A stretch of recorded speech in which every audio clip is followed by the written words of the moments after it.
오늘 말씀은요, 요한복음 20장 26절에서 28절 말씀입니다. 요한복음 20장 26절에서 28절까지 말씀입니다. 다 함께 읽겠습니다. 네, 시작.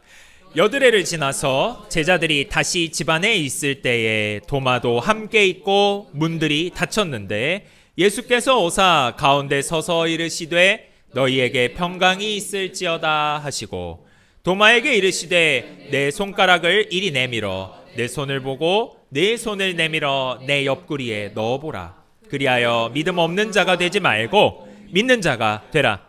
도마가 대답하여 이르되 나의 주님이시요 나의 하나님이시니이다. 아멘. 예, 우리가 지금 사도신경을 지금 거의 한 8번, 9번 지금 이렇게 한 것 같아요. 근데 아직도 갈 길이 멀었고요. 아직 할 일이 많이 남아 있지요.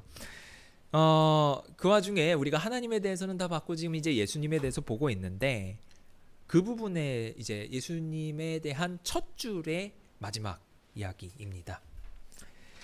그 뒤에도 예수님에 대한 얘기 많이 나와요. 네. 예수님에 대한 우리가 이전까지 이야기를 한번 좀 더듬어 보죠. 예수님은 예수 그리스도다. 근데 그리스도는 이제 구약에서 예언된 메시아고 세상을 구원할 뿐이고, 이 그리스도라는 거는 또 말 자체가 뜻이 여러 가지여서 왕이시고 제사장이시고 예언자시다. 왕이신 그리스도는 세상을 지금도 다스리시고, 제사장인 그리스도는 우리 편에서 하나님과 우리를 중재하시고, 예언자이신 그리스도는 하나님 편에서 우리에게 말씀하시고 우리를 가르치신다. 또 하나님과 우리를 평화롭게 하는 제물이신 예수님이시다. 또한 지난번에는 우리가 하나님의 유일하신 아들이다. 그래서 예수님은 하나님과 같은 본성을 가지셨고 유일하신 아들이시기 때문에 하나님에게 나가는 유일한 길을 가지고 계신다. 그래서 우리의 구원뿐 아니라 하나님과 관련된 모든 것에서 키가 되신다. 자, 지난번에도 말씀을 드렸다시피 이 하나님의 아들이란 표현은 구약에서는 인간 왕에게 썼다. 이게 여러 가지 이 표현들이 예수님에게만 딱 한정된 표현이 아니었다. 유일하신이란 말을 빼면. 그러면 이 말들 이제 우리가 이제 우리 주라는 말을 또 붙이잖아요. 그의 유일하신 아들 우리 주 예수 그리스도를 믿습니다 라고 얘기를 하는데, 우리의 주라는 말이 무슨 뜻일까요? 우리는 흔히 이제 주님이라고 부를 때 예수님을 부르기도 하고 하나님을 부르기도 하고 좀 섞어서 씁니다. 혼용하지요. 또 이제 교회 기도회 같은 데서 통성기도 시작할 때 주여 삼창 시작하고 주님 이름 3번 부르고 들어가거나 하는 경우가 있지요. 그런데 이 주라는 말에 좀 의식을 좀 기울여서 한번 오늘은 보자 이 말씀입니다. 자, 그래서 주님이라는 말이 어떤 의미인가? 자, 성경에서 주님 내지는 주여 이렇게 번역된 말은 그리스어인 퀴리오스를 담고 있습니다. 이 퀴리오스는 신약 성경에서만 719회 쓰였어요. 엄청 많이 쓰였습니다. 이게 사실은요, 이 주인, 진짜 주인이란 뜻이에요. 인간 주인. 사실 뭔가를 다스리는 사람을 가리키는 말입니다. 다시 말해서 왕을 가리켜서 백성이 부를 때 쓰기도 하고요. 주인을 가리켜서 종이 쓰기도 하는 말입니다. 그리스 로마 사회에서 다른 신들 많이 있잖아요. 그리스 로마의 신이 엄청 많은 다신교 사회였는데 신을 가리키는데 곧잘 사용했었죠. 그런데 이 교회가 단순히 예수님을 어떤 그냥 다스리는 존재, 어떤 신적 존재 이렇게만 이해하면 조금 곤란하겠지요. 바울은 빌립보서에서 이렇게 이야기합니다. 우리가 빌립보서 2장 11절을 한번 볼까요? 자, 같이 읽겠습니다. 모든 입으로 예수 그리스도를 주라 시인하여 하나님 아버지께 영광을 돌리게 하셨느니라. 자, 그러니까 그리스 방식으로 주님이라는 걸 이제 그냥 어떤 신 이렇게 이해하는 거가 아니다 이렇게 얘기를 하는 거예요. 빌립보서 2장에서 말한 이 모든 입이라고 하는 것은 단순히 우리가 생각하는 모든 사람만을 의미하지는 않습니다. 이 모든 입이란 우리가 이 시간대에 존재하고 있는 이 인간 세계의 모든 사람뿐만 아니라 하늘에 있는 모든 천상의 존재, 땅에 있는 다른 모든 생물들, 그리고 땅 아래에 있는 모든 죽은 사람들도 모두 포함하고 있는 말이 이 모든 입이라는 단어입니다. 그들이 모두 예수님 앞에 굴복하고 그를 주님, 나의 주인이시여 라고 부른다는 것은 이게 단순히 다신교 사회의 어떤 지도자 혁신을 의미하는 말이 아닙니다. 왜냐하면 다신교 사회에서는 각각의 담당이 따로 있기 때문입니다. 그러면 우리는 이 주님이라는 이해를 어디서 찾을 수 있을까요? 당연히 구약 성경입니다. 신명기 6장 4절과 5절 말씀을 같이 한번 읽어보겠습니다. 이 말씀은 아주 유명한 말씀이니까 외우셔도 좋겠습니다. 같이 읽으시죠. 이스라엘아 들으라, 우리 하나님 여호와는 오직 유일한 여호와이시니 너는 마음을 다하고 뜻을 다하고 힘을 다하여 내 하나님 여호와를 사랑하라. 네, 여기서 두 번이나 여호와라는 하나님의 이름이 나옵니다. 물론 이 여호와라는 이름이 이제 좀 잘못된 독법이라는 이야기들은 많이 있어요. 근데 이제 관습적으로 우리가 그렇게 쓰는데요. 유대인들은 이 여호와란 말을 절대 쓰지 않습니다. 절대 쓰지 않아요. 왜? 만에 하나라도 하나님의 이름을 실수로 가볍게 부르지 않기 위해서 차라리 그냥 안 불러버립니다. 그럼 어떻게 부릅니까? 이 여호와 자리에는 이 모음을 빼버립니다. 모음을 떼고 읽을 수 없게 만들어 놓고요. 이거를 나의 주님이라고 읽도록 합니다. 아도나이라고 읽게 하는 거죠. 왜냐하면 이 여호와 혹은 이곳의 원려의 형이라고 추정되는 야훼는 하나님이 모세에게 말씀하셨던 나는 나다 라고 말씀하셨던 거기서 왔기 때문입니다. 그래서 유대인들은 아도나이, 나의 주인님, 혹은 쉐마, 그 이름이라고 부릅니다. 그래서 시편 35편에서 이렇게 다윗은 이야기하죠. 나의 하나님, 나의 주여, 떨치지 말고 깨셔서 나를 공판하시며 나의 송사를 다스리소서. 하나님을 친밀하게 나의 하나님, 나의 주님이라고 부르고 있습니다. 이를 통해서 이 이스라엘 사람들, 특히 다윗은 어떻게 하나님에 대해서 얼마나 가까운 거리감을 가지면서 또 이러한 하나님에 대한 표현을 언제 사용했는지를 우리가 좀 알 수 있게 되는데요. 이 시편은 개인적으로 묵상되기도 했지만 동시에 예배 시간에 같이 낭독되었고 연주되기도 했던 시입니다. 그렇기 때문에 이 시도 성전 예배 때 사람들이 같이 낭독하거나 제사장들이 혹은 레위인들이 이것을 크게 소리내어 읽었던 기도라고 할 수 있겠습니다. 다시 말해서 이스라엘의 백성들은 하나님에 대해서 나의 주님이라고 부르는 것이 예배의 상황에서 이루어졌다라는 것이 포인트라고 할 수 있겠습니다. 하나님에 대한 이런 친밀한 표현은요, 어떤 묵상 내지는 어떤 교리가 아니라 신앙 고백, 나는 이렇게 믿습니다 라는 고백과 예배의 상황에서 등장하는 것이었죠. 자, 그러면 오늘 본문으로 가보겠습니다. 오늘 본문은요, 굉장히 잘 알려진 이야기이지요. 여기에 대한 설교 말씀이 참 많습니다. 요한복음에서 예수님이 고난을 받아 십자가에 못 박히시는 것을 요한복음은 영광을 받았다라고 이야기를 하는데, 영광을 받고 부활하셔서 제자들에게 나타나셨던 여러 에피소드들 중에 하나가 되겠습니다. 정확하게는 5개 에피소드들 중에 세 번째 가운데에 위치하고 있어서 그 중요도가 조금 더 부각되고 있다라고 이야기할 수도 있습니다. 여기서 도마는 의심이 많은 제자로 묘사되고요. 마침 예수님이 다른 제자에게 보이셨던 두 번째 에피소드에 그 자리에 없었습니다. 그래서 12명 중에 하나는 죽었고 11명이 남았는데 한 명이 빠져 있었어요. 그래서 10명이 있었습니다. 그 10명이 봤던 다른 제자들, 10명의 다른 제자들이 예수님이 부활하셨다라고 이야기를 하는 것을 들었어요. 듣고서 도마는 약간 실증주의적 사고가 있었던 모양입니다. 그래서 20장 25절에서 도마는 이렇게 이야기합니다.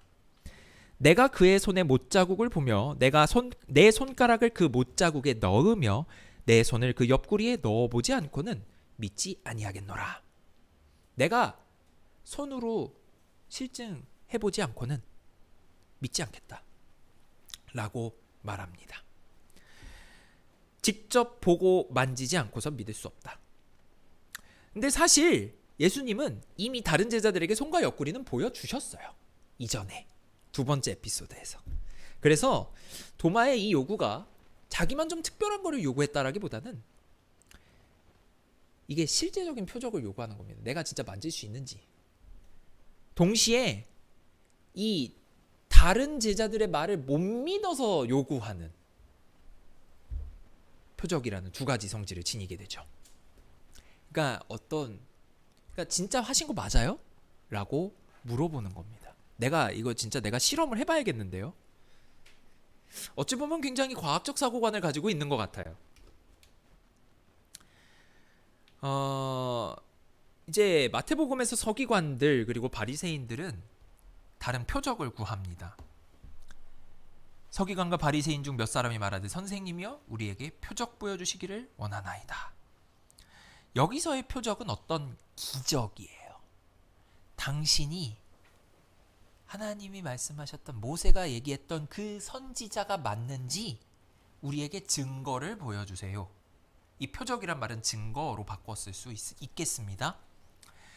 그런데 예수님은 악하고 음란한 세대가 표적, 즉 증거를 구하지만 선지자 요나의 표적, 그 증거밖에는 내가 보일 게 없다 라고 말씀을 하십니다. 이 선지자 요나의 표적이란 예수님이 죽고 사흘 후에 다시 살아나신 것, 그것이 요나의 표적입니다. 이 서기관과 바리새인들이 증거를 요구했던 것처럼 도마도 증거를 요구했습니다. 근데 이거는요, 요한복음에선 예수님이 제자들에게도 이미 예견하셨던 이야기이기도 합니다. 요한복음 4장 48절에서는 이렇게 말씀하십니다. 예수께서 이르시되 너희는 표적과 기사를 보지 못하면 도무지 믿지 아니하리라.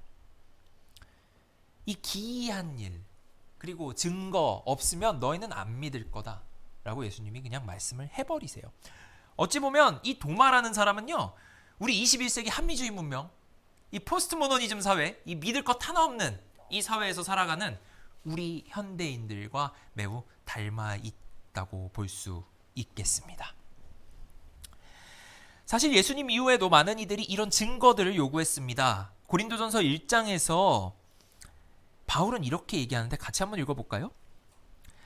유대인은 표적을 구하고 헬라인은 지혜를 찾으나 우리는 십자가에 못 박힌 그리스도를 전하니. 유대인에게는 거리끼는 것이요 이방인에게는 미련한 것이로되. 네. 표적과 기사 없이는 믿을 수 없습니다 라고 여기서는 도마가 얘기했고 또 다른 데서는 유대인들이 얘기하고 다른 데서는 서기관들이 얘기하지만 사실 우리도 이야기하고 있죠. 어떤 사인, 우리에게 자꾸 사인을 주세요. 어떤 증거를 주세요 라고 이야기하죠. 근데 거기에 대한 예수님은 한마디 질책을 하시죠. 마지막 식사 자리에서 빌립도 그런 얘기를 하지 않습니까? 우린 지난 시간에 한번 보았지요. 빌립이 뭐라고 하니까 아버지를 우리에게 보여주옵소서. 그러면 족하겠습니다. 아니 자꾸 하나님하고 나하고 하나라 그러지 말고 좀 보여주세요. 그럼 되잖아요. 정말 우리가 하고 싶은 말이죠. 아니 좀 증거 좀 보여줘봐요. 그랬는데 예수님은 뭐라고 그러십니까? 10절에 보면 내가 아버지 안에 거하고 아버지는 내 안에 계신 것을 네가 믿지 아니하느냐? 9절 맨 끝에서는 네가 나를 알지 못하느냐? 네, 예수님은 빌림에게 믿음을 요구하시는 겁니다. 이 말씀 내에서 어떤 대답이, 그러니까 도마에게 한 이 실증을 요구한, 증거를 요구한 도마에게 어떤 별다른 대답이 있지는 않아요. 어떤 뭐 증거가 있었다, 뭐 이런 얘기가 있지는 따로 않은데 똑같은 패턴의 이 믿음 없음이 발견되는 거죠. 그러니까 다시 말하면요, 제가 처음에 도마가 이 다른 제자들의 말을 못 믿었다라고 말씀을 드렸지만, 이건 바꿔 말하면요, 예수님이 부활하셨다는 것을 이 사람들이 단체로 헛것을 봤나라고 생각했을 수 있습니다. 단체로 헛것을 봤나, 내지는 이게 혼만 부활한 건가, 몸이 실제로 있는 게 맞는가, 물리적으로 내가 만질 수 있는가. 그래서 그냥 보는 걸로 만족을 못하고 손을 옆구리에 넣어보겠다까지 간 겁니다. 한 발 더 나가서 증명의 수단을 쓰려고 한 거죠. 난 촉각까지 써봐야 되겠다. 그래서 예수님은 여기에 대해서는 아주 부드럽게 질책하십니다. 먼저 예수님은 도마에게 이렇게 말씀하십니다. 26절, 너희에게 평강이 있을지어다. 도마에게도 인사를 하셨어요. 그리고 나서 27절에서 내 손가락을 이리 내밀어 내 손을 보고 내 손을 내밀어 내 옆구리에 넣어봐라. 그래서 믿는 자가 되라. 해보게 하셨습니다. 빌립처럼 그렇게 호되게 혼나지 않았어요. 그런데 또 놀라운 것은요, 도마가 예수님이 이렇게 말하면 너 봐야 되잖아요. 해보고 싶다고 얘기를 했고 본인이 허락을 했어요. 일종의 그 연구윤리 통과가 됐죠. 지금 내가 저기 실험을 해볼게요 했는데 실험 대상이 오케이 했어요. 그럼 실험을 해봐야 되는데 실험을 안 합니다.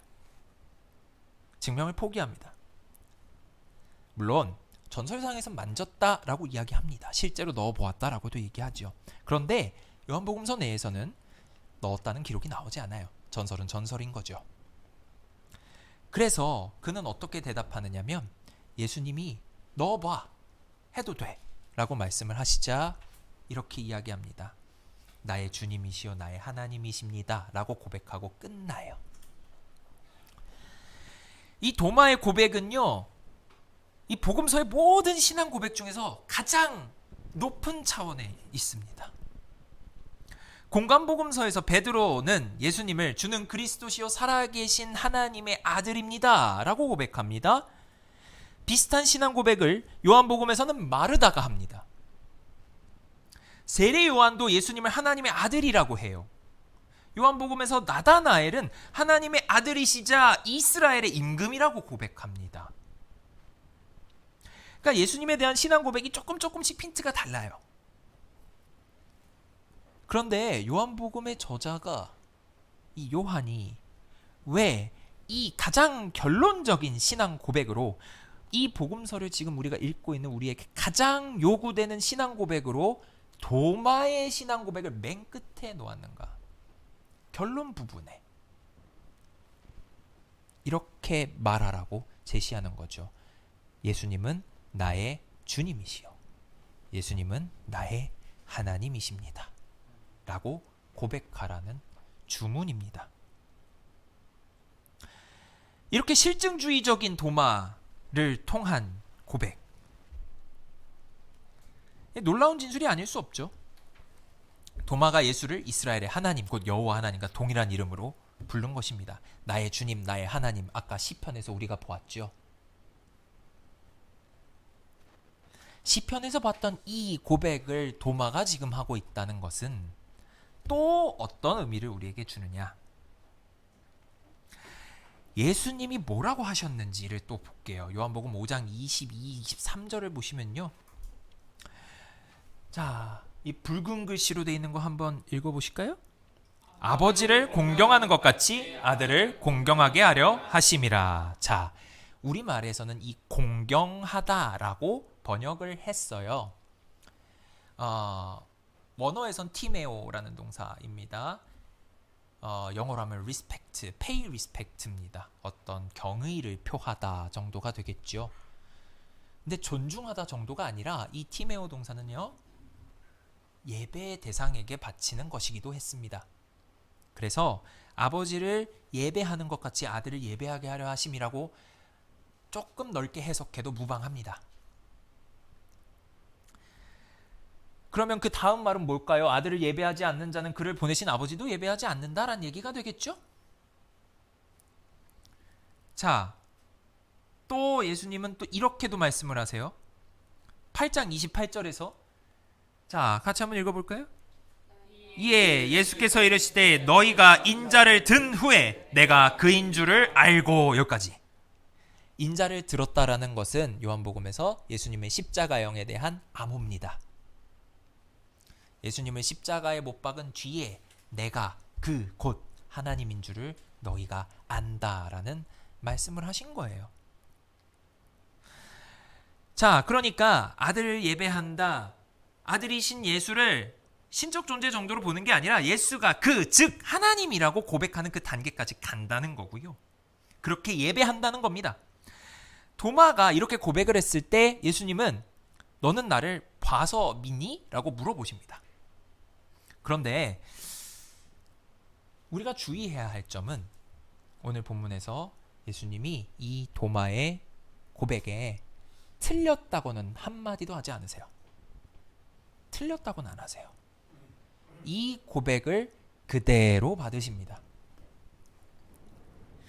보지 않고 믿는 자는 복되다 라고 말씀을 하셨지만 이것은 도마에게 이야기하는 것이 아닙니다. 이것은 우리에게 이야기하는 말씀이세요. 우리는 예수님을 육으로 본 적이 없어요. 하지만 믿습니다. 그런 우리를 위해 예수님은 나를 보지 않고 믿은 사람들은 복되다, 행복하다 라고 말씀하시는 거죠. 자, 그래서 도마가 예수님을 나의 주님, 나의 하나님이라고 이렇게 예배하듯이 고백한 것은 다시 요한복음의 맨 처음을 불러일으킵니다. 왜냐면요, 자, 우리가 책으로는 맨 끝에 있죠. 하지만 사건이 다 끝나고 나서 글이 쓰여졌겠죠. 그러니까 이 일이, 이 찬양, 이 요한복음의 1장의 찬양은 제일 나중에 쓰여졌을 겁니다. 그러니까 도마가 예수님을 나의 주님, 나의 하나님이라고 고백을 하고 나서 그것이 남아서 어떻게 요한 공동체 그리고 계속해서 우리의 믿음의 선배들은 고백을 했냐면 이렇게요. 태초에 말씀이 계시니라. 이 말씀이 하나님과 함께 계셨으니 이 말씀은 곧 하나님이시니라. 이렇게 고백했을 겁니다. 이게 참 신학 논문 같아요. 그렇죠? 이렇게 써놓으니까. 그런데 시입니다. 이게 시구예요. 이 말씀이 예배 당시에 시로 읽혔습니다. 그러니까 예배 시간에 시를 읽는다? 이거는요, 이제 악보가 없어서 그렇지 이게 찬양이라고 우리가 봐야 되는 거예요. 노래로 불렀을 겁니다. 이런 예배 안에서의 찬양을 통해서 예수는 하나님이십니다라고 계속해서 우리 선배들은 고백을 했겠지요. 다시 말해볼까요? 도마는 요한복음 1장을 읽을 때에 교회에서 우리 선배들이 이렇게 찬양을 계속 하잖아요. 이거를 선창했다고 볼 수 있겠죠. 나의 하나님이요 나의 주님이라고 말하면서 말이죠. 이 찬양은 요한계시록에서도 같이 울립니다. 요한계시록 4장 11절을 같이 한번 읽어볼게요. 우리 주 하나님이여 영광과 존귀와 권능을 받으시는 것이 합당하오니 주께서 만물을 지으신지라 만물이 주의 뜻대로 있었고 또 지으심을 받았나이다 하더라. 요한계시록 안에서 24장로들이 부른 찬양입니다. 그런데 이 말씀을 읽으면서 모든 청중들이 함께 불렀을 겁니다. 다시 말씀드리지만 성경 안에 있는 모든 시는 예배 중간에 찬양으로 같이 드려졌습니다. 물론 이거는요, 사실 이 세세토록 앉으신 살아계시는 이, 즉 성부 하나님께 드리는 찬양이기는 해요. 하지만 쓴 사람이 요한이잖아요. 요한에게 있어서 성자와 성부는 한 분이십니다. 왜요? 요한복음 10장에서 예수님이 이렇게 말씀을 하시거든요. 나와 아버지는 하나이니라. 그러니까 교회가 이렇게 찬양을 해서 예수 그리스도를 하나님으로 높이면서 찬양과 영광을 돌리는 것, 이것은요, 다른 한편으로 구약의 예언이 성취되는 장면이라고 볼 수 있습니다. 호세아서 2장 23절 같이 한번 읽어볼게요. 내가 나를 위하여 그를 이 땅에 심고 긍휼히 여김을 받지 못하였던 자를 긍휼히 여기며 내 백성 아니었던 자에게 향하여 이르기를 너는 내 백성이라 하리니 그들은 이르기를 주는 내 하나님이시라 하리라 하시니라. 아멘.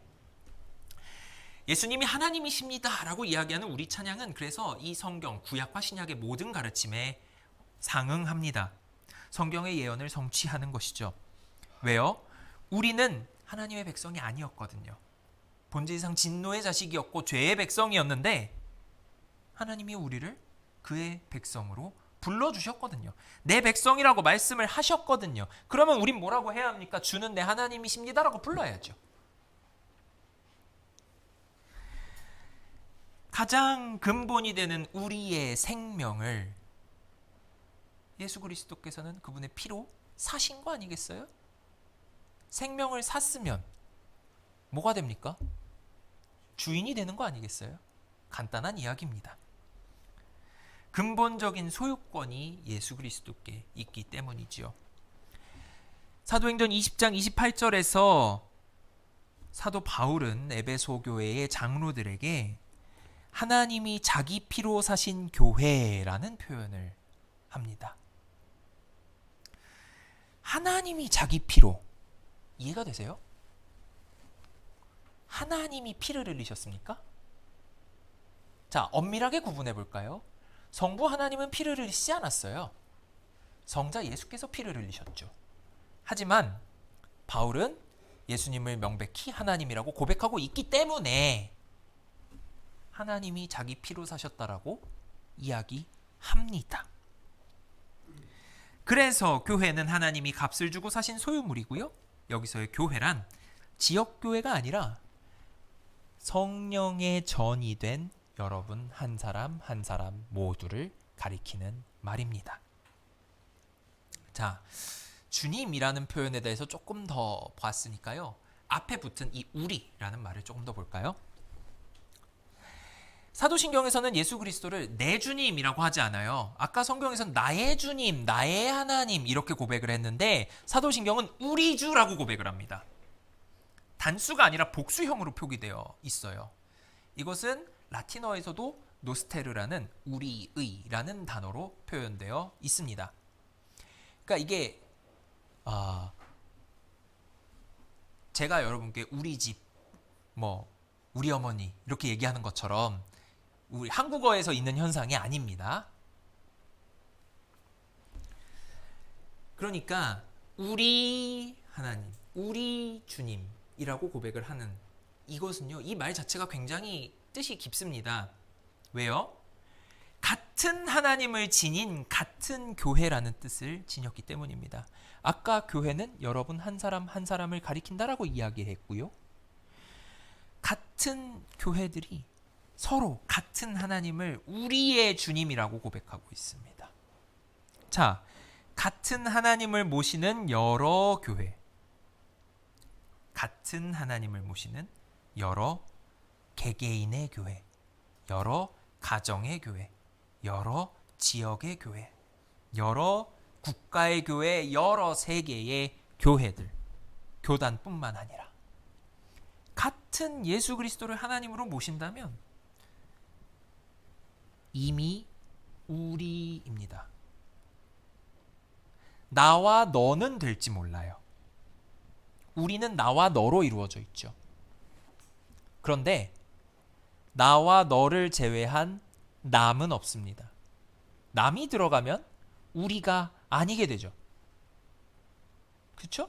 우리는 나와 너, 수많은 나와 수많은 너들로 이루어져 있잖아요. 내 주인인 분이 너의 주인이고 내 주인인 분이 우리 권사님 주인이시고 우리 목사님의 주인이시고 정말로 오랜만에 오셨지만 우리 형제님의 주인이시고 고백을 하신다면 그렇게 되기를 바라고요.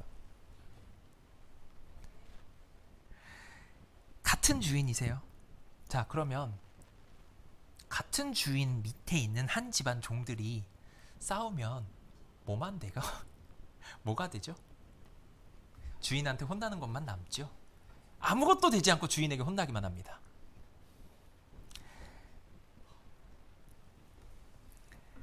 고린도전서 10장에서는 성만찬에 대해서 이렇게 해설을 합니다. 우리가 축복하는 바 축복의 자는 그리스도의 피에 참여함이 아니며 우리가 떼는 떡은 그리스도의 몸에 참여함이 아니냐.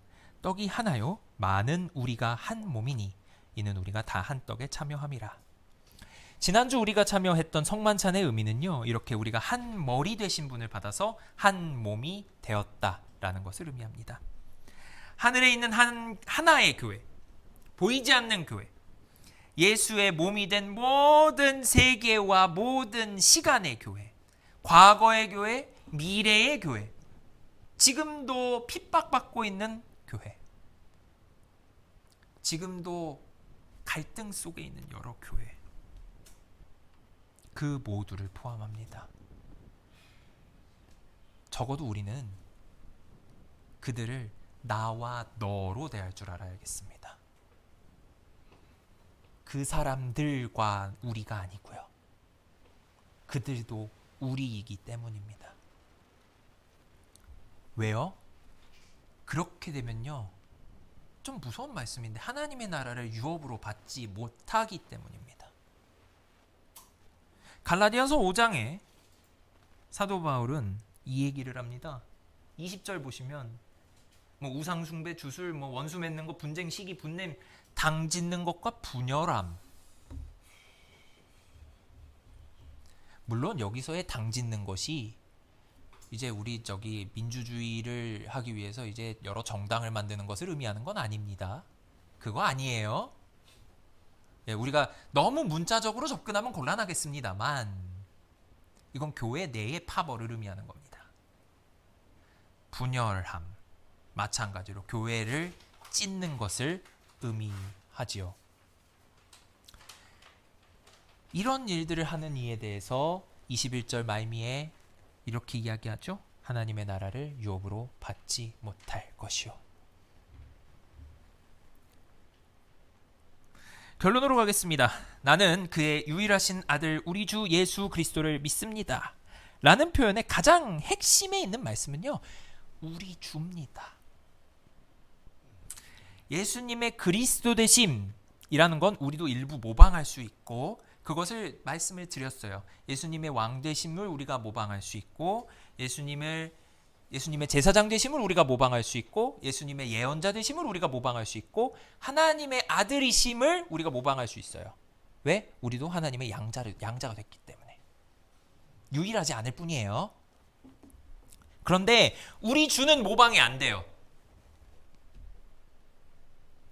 이거는 그래서 단순히 우리가 예수님을 부르는 그냥 주님 주님 이렇게 부르는 그런 표현이 아니에요. 우리가 묵상하면서 그렇게 들어가는 표현이 될 수는 있지만 본질은 거기에 있지 않습니다. 이게 주문처럼 외워져서도 안 되고요. 예수님이 우리의 주님이다 라고 이야기하는 것은요, 예수님은 곧 하나님이시다 라는 성경의 가장 핵심에 있는 답을 주고 있는 것이기 때문입니다. 성경의 모든 말씀을 하나로 축약한 질문이 있다고 한다면, 예수님이 너는 나를 누구라고 생각하니? 라는 질문입니다. 물론 성경의 메시지를 이야기해보라 그러면 우리는 요한복음 3장 16절을 이야기하겠죠. 근데 질문으로 이야기한다면 너는 나를 뭐라고 생각하니? 입니다. 그에 대한 여러 가지 답변들이 성경 여기저기 산재에 있습니다. 제가 여러 가지 아까 소개해드렸죠. 신앙 고백들. 그런데 우리가 예수님의 그 질문에 궁극적으로 해야 할 답변은요, 오늘의 도마의 답입니다. 당신은 내 하나님, 내 주님이십니다. 그러한 예수님이 하나님으로서 천지를 창조하셨고, 하나님으로서 전능하시며, 하나님으로서 우리에게 오셨고, 우리와 만나셨고, 우리가 만날 수 있는 모습으로 극도로 자기를 제한하셨고, 비우셨고, 만나셨고, 우리에게 그분이 누구신지 설명하셨습니다. 예수님은 하나님 아버지에게서 본음을 받았고 아버지 안에 계시며 아버지가 예수님 안에 계시는 굉장히 특별한 방식으로 하나가 되셨고 나는 나다라는 여호와 하나님의 이름을 사용해서 자기 자신을 표현하시면서 성경을 통해서 그것을 믿으라고 요구하십니다. 성경의 모든 요구를, 그러니까 아까는 이제 질문의 형식이었다면 성경에서 하는 메시지를 요구의 방식으로 명령문으로 하면 믿어랍니다. 요한일서 1장의 말씀을 잠깐 좀 볼까요? 네, 1절을 볼까요? 1, 2절을 같이 한번 읽어보시죠. 1, 2절 다 읽겠습니다. 태초부터 있는 생명의 말씀에 관하여는 우리가 들은 바요 눈으로 본 바요 자세히 보고 우리 손으로 만진 바라. 이 생명이 나타내신 바 된지라. 이 영원한 생명을 우리가 보았고 증언하여 너희에게 전하노니 이는 아버지와 함께 계시다가 우리에게 나타내신 바 된 이시니라. 아멘. 자, 그러면 아까 제가 말씀드렸듯이 이 성경의 명령문인 믿어라를 어떻게 해야 하느냐? 고백하는 겁니다. 바울에 따르면요, 믿음은 단순한 지적 동의를 넘어서 입으로 고백하는 데 이르러야 합니다. 잘 아시는 말씀일 거예요. 로마서 10장 10절의 말씀. 사람이 마음으로 믿어 의에 이르고 입으로 시인하여 구원에 이르느니라. 아멘.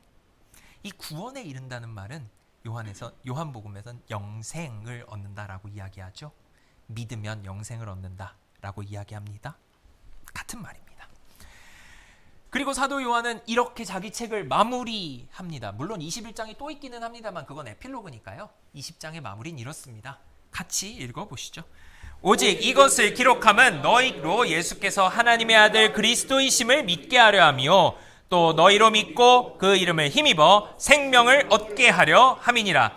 예수님의 이름을 힘입은 생명 곧 영생이요 구원에 이르는 이 믿음의 고백, 예수님은 나의 주님이시고 예수님은 나의 하나님이십니다라는 그 간단한 한마디, 그러나 아주 심오한 예배의 마디에 있습니다. 같이 기도